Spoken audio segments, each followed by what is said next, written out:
राम, शंखनाद में आपका स्वागत है। कहा जाता है कि जख्म का इलाज समय पर ना किया जाए तो वो नासूर बन सकता है और नासूर जानलेवा हो सकता है। हरियाणा कांग्रेस का भी यही हाल है। कांग्रेस की अंतर्कलह का जख्म अब नासूर बन गया है, वो सड़ने लगा है और इसके कारण हरियाणा का चुनाव कांग्रेस के हाथों से निकल सकता है। जहां एक तरफ हुड्डा पिता पुत्र भूपेंद्र हुड्डा, दीपेंद्र हुड्डा पूरी तरह चुनाव में जोर लगा रहे हैं, किसी भी तरह से ज्यादा सीटें हासिल करना चाहते हैं, वही कांग्रेस की बड़ी नेता कुमारी शैलजा नाराज होकर बैठी है, चुनाव प्रचार से दूरी बना ली है। हरियाणा के चुनाव में 5 अक्टूबर को मतदान है, मुश्किल से 15 दिन का समय है, लेकिन कुमारी शैलजा गायब है। कांग्रेस का बड़ा दलित चेहरा मैदान में ही नहीं है, चुनाव प्रचार नहीं कर रही है, घर में बैठी है और घर में ही अपने समर्थकों से मिल रही हैं। वो बाहर ही नहीं निकल रही हैं प्रचार के लिए, अपने लोकसभा क्षेत्र में भी नहीं जा रही हैं। कुमारी शैलजा घोषणा पत्र जब जारी हुआ था कांग्रेस का, तब भी मौजूद नहीं थी, सुरजेवाला भी मौजूद नहीं थे, केसी वेणुगोपाल थे, मल्लिकार्जुन खड़गे थे, भूपेंद्र सिंह हुड्डा थे, उदय भान थे, लेकिन शैलजा, सुरजेवाला, चौधरी बीरेंद्र सिंह गायब थे। सुरजेवाला और शैलजा को लेकर जो हुड्डा और इनकी लड़ाई है वो तो जग जाहिर है। हरियाणा कांग्रेस की अंतर्कलह, आंतरिक लड़ाई, ये कोई नई बात नहीं है, ये पहले से ही चल रही है। लेकिन इस लड़ाई का कोई इलाज नहीं किया गया, बल्कि एक पक्ष को लेकर हाईकमान आला कमान बैठ गया, जिसके कारण अब कुमारी शैलजा का गुस्सा जो है वो चरम सीमा पर पहुंच गया है और कांग्रेस के हाथों से शैलजा के साथ साथ दलित वोट भी खिसक रहे हैं और कांग्रेस के लिए ये बड़ी चिंता की बात बनी हुई है। कुमारी शैलजा कोई आज से नाराज नहीं है, वो पहले से ही नाराज चल रही थी। उनकी पहली नाराजगी तो ये थी, कई बार जाहिर भी कर चुकी थी कि हुड्डा जो है वो पार्टी पर कब्जा करके बैठे हैं। हरियाणा में सिर्फ एक गुट की सुनी जाती है, शैलजा, किरण चौधरी, सुरजेवाला जो एसआर के ग्रुप है, उनकी यही समस्या थी कि हुड्डा ने अपनी जागीर बना लिया है। किरण चौधरी तो ये बयान देकर गई थी। इसके बाद शैलजा और सुरजेवाला ने कोशिश की कि उनकी सुनी जाए, लेकिन अंत तक टिकट बंटवारे तक उनकी नहीं सुनी गई। जबकि इससे पहले शैलजा ने अलग रैली निकाली, अलग यात्रा की, हुड्डा की अलग यात्रा चल रही थी, पोस्टर वॉर हुआ, दोनों ने अपने पूरे पोस्टर में एक दूसरे को जगह नहीं दी। बीच में फिर कूदना पड़ा आला कमान को, राहुल गांधी, केसी वेणुगोपाल को, कि फिर पोस्टर बदले गए, फिर उसमें एक दूसरे को जगह दी गई, लेकिन फिर भी झगड़ा खत्म नहीं हुआ। और मेन झगड़ा था हरियाणा में अगर सरकार बनती है मुख्यमंत्री बनने का। आप मुख्यमंत्री कैसे बनोगे? या तो पहले ही घोषित कर दिया जाए या फिर आपके विधायक आपको चुने और जिसकी पसंद के, जिसके समर्थक विधायक ज्यादा होंगे वही मुख्यमंत्री बनेगा अगर कांग्रेस जीतती है तो हुड्डा और शैलजा के बीच में यही झगड़ा था। हुड्डा चाहते थे कि ज्यादा से ज्यादा उनके पसंद वालों को टिकट मिले, शैलजा चाहती थी कि उनके पसंद वालों को मिले, लेकिन टिकट बंटवारे में हुड्डा ने बाजी मार ली और शैलजा को सम्मानजनक स्थिति भी उनकी नहीं रही। पहले तो दीपक बाबरिया जो हुड्डा के ही करीबी माने जाते हैं, उन्होंने आकर घोषणा कर दी कि कोई भी सांसद चुनाव विधायक का नहीं लड़ेगा। अब सांसद अगर विधायक का चुनाव नहीं लड़ेगा तो मुख्यमंत्री भी नहीं बनेगा, तो आपके पास सिर्फ एक विकल्प बचता है कि आप ज्यादा से ज्यादा विधायकों को टिकट दें, क्योंकि आपके लिए तो रास्ता बंद कर दिया गया। सुरजेवाला, शैलजा के लिए रास्ता बंद हो गया। दीपेंद्र हुड्डा भी सांसद है, लेकिन भूपेंद्र हुड्डा तो विधायक का टिकट लड़ रहे हैं, तो यानी कि वो मुख्यमंत्री बन सकते हैं। शैलजा यहाँ पहले नाराज हो गई। फिर उन्होंने अपनी पसंद के उम्मीदवारों की एक सूची भेजी। वो चाहती थी करीब 35 से 40 उम्मीदवार उनकी पसंद के यहाँ दिए जाएं, लेकिन हुड्डा, दीपक बाबरिया, उदय भान की टिकड़ी ने इसको भी नहीं होने दिया और स्क्रीनिंग कमेटी में जो भी बैठकें हुई, क्योंकि ये लोग थे तो इनकी ज्यादा चली और वैसे भी भूपेंद्र हुड्डा, दीपेंद्र हुड्डा राहुल गांधी के ज्यादा करीबी हैं, तो इन्हीं की सूची को वरीयता दी गई और भूपेंद्र हुड्डा की पसंद के करीब 70 विधायक, 70 उम्मीदवार उसमें चुने गए और कुमारी शैलजा जो 35 से 40 चाहती थी, उन्हें 8 से 10 अपनी पसंद के उम्मीदवारों से ही शांति रखनी पड़ी। शैलजा को लगभग उनके बराबर भी नहीं दिया गया, 30 सीटें भी उनकी पसंद की नहीं दी गई। अब इससे उनकी नाराजगी और बढ़ गई और वो बिल्कुल चुप हो गई। पहले वो लड़ रही थी कि मुझे किसी ना किसी तरह कुछ तो महत्व मिले, चाहे सीएम का चेहरा ना बनाए। उन्होंने एक इंटरव्यू में भी कहा था, जब जाट सीएम हो सकता है तो दलित सीएम क्यों नहीं हो सकता? सबकी अपनी व्यक्तिगत महत्वाकांक्षा, सामुदायिक महत्वाकांक्षा होती है। तो पहले उन्होंने इसके लिए कोशिश की, फिर उन्होंने उम्मीदवारों के लिए कोशिश की। अब कहीं बात नहीं बनी तो वो चुप होकर बैठ गई, क्योंकि उन्हें लगा कि अगर हरियाणा कांग्रेस जीत भी जाती है तो उनका यहाँ पर क्या महत्व है। वो सिर्फ कांग्रेस के लिए दलित वोट बटोरेंगी, उसके बाद उन्हें तो लोकसभा में वो बैठी है, उनको हरियाणा से आउट कर दिया जाएगा, भूपेंद्र हुड्डा सीएम बन जाएंगे, तो फिर यहाँ पे सुरजेवाला शैलजा की क्या जगह रहेगी। तो इसलिए कुमारी शैलजा अब शांत ही होकर बैठ गई कि अगर ये मुझे महत्व नहीं देते तो फिर मैं इनकी जीत में योगदान क्यों दूं।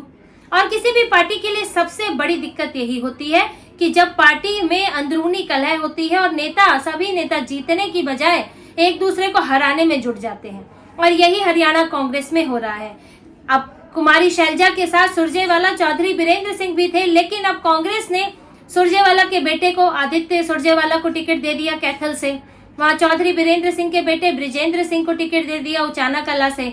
तो वो दोनों तो वहां प्रचार में बिजी है, उतने उनके विरोधी स्वर नहीं दिखे, लेकिन वो लोग भी सिर्फ अपने बेटों की सीट पर ही प्रचार कर रहे हैं। घूम घूम कर भूपेंद्र हुड्डा, दीपेंद्र हुड्डा की तरह प्रचार नहीं कर रहे हैं। सुरजेवाला और चौधरी बीरेंद्र सिंह भी सिमटे हुए हैं, लेकिन विरोधी स्वर उतने नहीं दिख रहे हैं क्योंकि उनके बेटों को टिकट मिल गया है।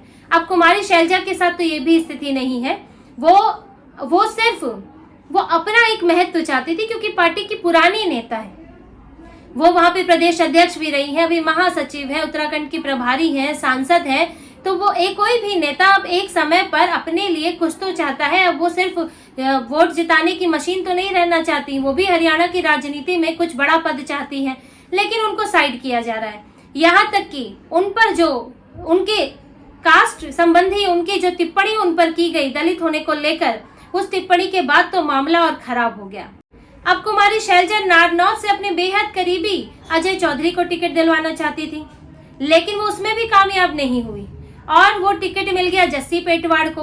अब उसमें ये और ज्यादा गड़बड़ ये हो गई कांग्रेस के लिए कि जस्सी पेटवाड़ के नामांकन पर जस्सी पेटवाड़ के किसी समर्थक ने कुमारी शैलजा पर बेहद आपत्तिजनक टिप्पणी कर दी, उन पर जातिगत टिप्पणी कर दी और उनका बहुत अपमान कर दिया, जिसके बाद से मामला और खराब हो गया। और फिर अब भूपेंद्र हुड्डा सफाई देते फिर रहे हैं कि कुमारी शैलजा हमारी बहन है, उनके खिलाफ इस तरह की टिप्पणियां बर्दाश्त नहीं होंगी, लेकिन इसका फायदा नहीं हो रहा है। और कांग्रेस के सामने अभी बड़ी मुसीबत बन गया है, क्योंकि चुनाव में कुछ ही दिन बाकी है और ये छोटी छोटी घटनाएं जो बड़ी हो जाती हैं, जो बोलते वक्त पता नहीं चलता, लेकिन वो बेहद आपत्तिजनक, अपमानजनक होती हैं, उनका बड़ा नुकसान हो सकता है। और कांग्रेस इसी चिंता में है। कुमारी शैलजा भी बाहर नहीं आ रही है, माफी मंगवा ली गई है जिसने टिप्पणी की थी, लेकिन कुमारी शैलजा ने माफ नहीं किया है, वो बाहर नहीं आ रही है, वो नाराज है तो उनके समर्थक भी नाराज है। अब वो प्रचार के लिए जा ही नहीं रही है। जिन इलाकों में उनका प्रभाव है, सिरसा है, अंबाला है, तो वहां के लोग कांग्रेस की तरफ क्यों आएंगे। आखिर जातिगत टिप्पणी की गई है और एक बड़ी नेता पर की गई है, तो उसका प्रभाव भी बड़ा होगा, इसीलिए हुड्डा खुद माफी मांग रहे हैं। भूपेंद्र हुड्डा को तो अपनी चिंता है कि जाट वोट तो हम किसी तरह ले आएंगे, लेकिन दलित वोट कहां से लाएंगे। एक बड़ी दलित नेता का तो यहाँ अपमान हो गया कांग्रेस में, और उस अपमान का खामियाजा भी भुगतना पड़ सकता है। तो इस टिप्पणी ने कांग्रेस की हालत और खराब कर दी है। और कांग्रेस की चिंता सिर्फ कुछ सीटों की नहीं है कि जिन पर कुमारी शैलजा का प्रभाव है, सिर्फ वो सीटों की बात नहीं है। कुमारी शैलजा एक चेहरा है, एक दलित चेहरा है कांग्रेस के लिए। जब बीजेपी ने गैर जाट की राजनीति शुरू की, तो कांग्रेस ने जाट प्लस दलित का समीकरण बनाने की कोशिश की। अब ऐसा नहीं है कि सारे दलित वोट कांग्रेस को ही पड़ते हैं, बीजेपी को भी जाते हैं, निर्दलियों को भी पड़ते हैं, लेकिन एक कोशिश होती है कि आप ज्यादा से ज्यादा अपनी तरफ खींच सके। तो कांग्रेस के लिए जब शैलजा नाराज है, एक बड़ा दलित चेहरा, दलित नेता नाराज है, ऊपर से उनका अपमान भी हुआ है, तो ऐसे में कांग्रेस के आंकड़े गड़बड़ा जाते हैं। अब आपको हम संख्या के हिसाब से बताती हूँ कि कांग्रेस की आखिर चिंता क्या है। हरियाणा विधानसभा में 90 सीटें हैं, जिनमें से 17 सीटें आरक्षित हैं और 35 सीटें ऐसी हैं जिन पर दलितों की अहम भूमिका है, यानी कि उनके कुछ वोटों का इधर से उधर होना हार या जीत तय कर सकता है। इसके अलावा हरियाणा में जाटों की आबादी 25% है, दलितों की आबादी 22% है और कांग्रेस इन दोनों का कॉम्बिनेशन बनाकर 40 से 50% के वोट हासिल करना चाहती है। लेकिन अब ये होगा कैसे, क्योंकि आपके पास कोई बड़ा दलित चेहरा नहीं है। उदय भान है, प्रदेश अध्यक्ष है, लेकिन वैसी उनकी जनाधार नहीं है जैसा कुमारी शैलजा का है। बहुत पुरानी नेता है, हरियाणा में वो काम करती रही है, प्रदेश अध्यक्ष रही है। तो अभी कांग्रेस के लिए मुश्किल ये है कि उन्होंने एक तो महिला नेता, फिर दलित नेता, उनको नाराज कर दिया है। यहाँ तक कि बीजेपी ने भी कुमारी शैलजा को ऑफर दे दिया है। कुमारी शैलजा के सवाल पर मनोहर लाल खट्टर ने कहा कि ये संभावना का संसार है, संभावनाओं से इनकार नहीं कर सकते और आने वाले समय पर सब पता चल जाएगा। कुमारी शैलजा का कांग्रेस में अपमान हुआ है और बीजेपी पहले भी नेताओं को अपने संग लाती रही है और अब भी तैयार है। हालांकि कुमारी शैलजा चुनाव के कुछ समय पहले ही बीजेपी में नहीं जाएंगी क्योंकि उनका अपना पक्ष कमजोर हो जाएगा, लेकिन आगे के लिए रास्ते खुले हैं और साथ ही बीजेपी भी कांग्रेस की इस अंतर कलह का पूरा चुनावी फायदा उठाने के लिए तैयार है और इससे हुड्डा की मुश्किलें और बढ़ गई हैं। और भूपेंद्र सिंह हुड्डा, उनकी परेशानी सिर्फ कुमारी शैलजा नहीं है। देखिए, भूपेंद्र सिंह हुड्डा तक ने कोशिश की अंत में कि शैलजा के लिए बयान दिया, उनके पक्ष में बयान दिया, जबकि कांग्रेस के अंदर वो उनकी धुर विरोधी है। सुरजेवाला भी उतने मजबूत नेता नहीं है क्योंकि वो भी जाट नेता है। अब जाट वोट तो हुड्डा ही ले आते हैं। शैलजा उनके लिए बड़ी चुनौती है क्योंकि वो एक अलग वर्ग से आती है और कांग्रेस के लिए मायने रखती है, लेकिन फिर भी वो उन्हें साइड करने में कामयाब रहे। पर अब वो शैलजा की टिप्पणी पर माफी मांग रहे हैं, लेकिन हुड्डा को आला कमान राहुल गांधी से कोई सपोर्ट नहीं मिल रहा है, हरियाणा कांग्रेस को सपोर्ट नहीं मिल रहा है।